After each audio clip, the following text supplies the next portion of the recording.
What's going on, guys? I'm with my buddy Jake from Insaiyan Strength. What's up? Make sure you check out his channel. It'll be in the description below. And so today we're going to be doing 10 sets of pause squats with only a minute rest in between. So this is going to be killer. I don't normally do workouts like this, but Jake's making me do it, so let's get after it. So Jake and I are going to be doing 10 sets of pause squats. Now this is Jake's dynamic day. He let me hop in, show me his little routine, and let me tell you, it is killer.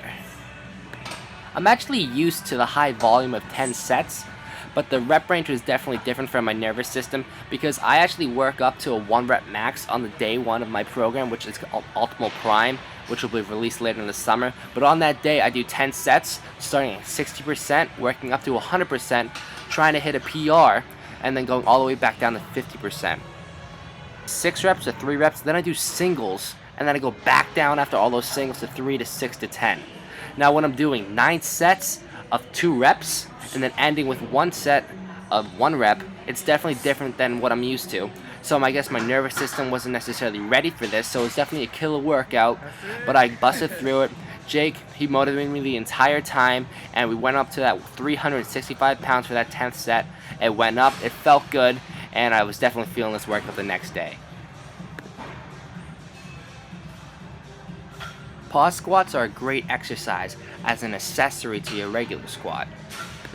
If you are the type of person who struggles from the bottom half movement of your squat exploding up, pause squats are a must because they really focus on the speed from the bottom. While we're actually doing this movement, our goal in mind is to pause at the bottom and then go as fast as we can all the way up to the top. We're focusing on that explosion from the bottom to assist our regular squat. So when we're not actually pausing, you'll come down and then you'll fly back up much smoother and faster. One of my biggest weaknesses when I'm squatting is that I'm quad dominant and my hamstrings are my weak point in my legs. So this causes me sometimes for my chest to cave in because I'm not pushing through my heels straight up as fast as I should be. So when I'm doing these pause squats, I'm really focusing on trying to sit back and then drive through my heels, coming straight up and fast. Because when I'm getting a slow release from the bottom, it actually causes me to push more onto my quads, making them work more, overpowering my hamstrings, and then that's actually causing them to get taken out of the movement, and then it makes my back actually do more because my hamstrings are doing less. Therefore, it's causing my chest to cave in because I'm doing more somewhat of a good morning. And this is when I'm failing weight, not necessarily when I'm just doing reps like this, but when I'm going for a PR, it's my chest that caves in before my legs give out. And since it's my chest that's caving in before my legs give out, that makes pause squats that much more essential to my training process because it really focuses on me leaning back into the movement of the squat. What I mean by that is by pushing me to sit onto my heels, aka the pause, it forces me to push through them when I'm going up. And this is actually making my hamstrings work more, so it's focusing on trying to fix that asymmetry of being quad dominant. Another key point to make about the pause squat is hip flexibility and hip strength.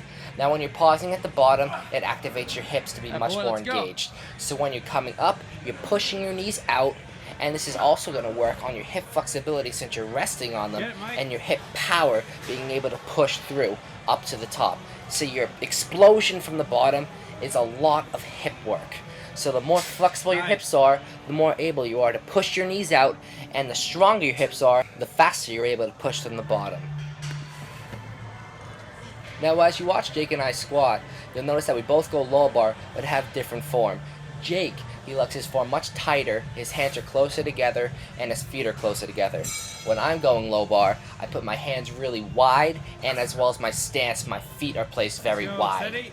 Now, the reason I think we do this is, I think Jake is much more hamstring strong, and when your feet are closer together like this, and sitting back on your heels, since they're close together, I think it takes actually a little bit of your hips out of it, and puts a lot more emphasis on your hamstrings pushing upward.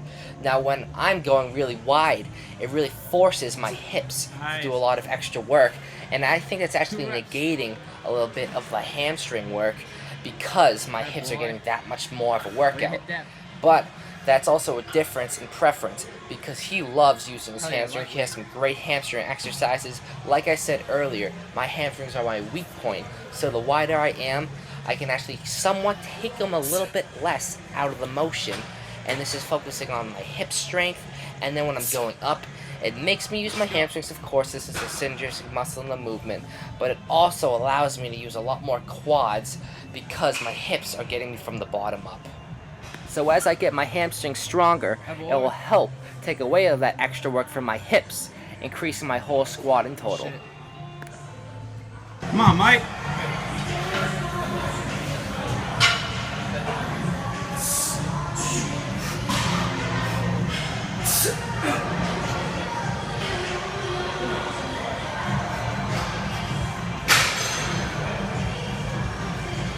That's it. Smooth.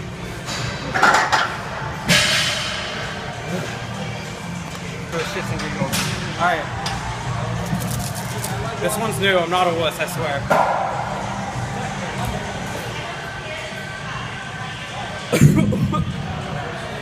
Let's go.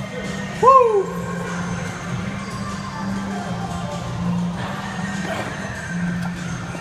Come on, lightweight.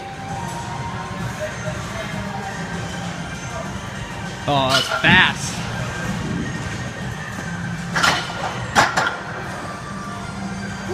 You could definitely get 405. Mike's feeling good. Let's go.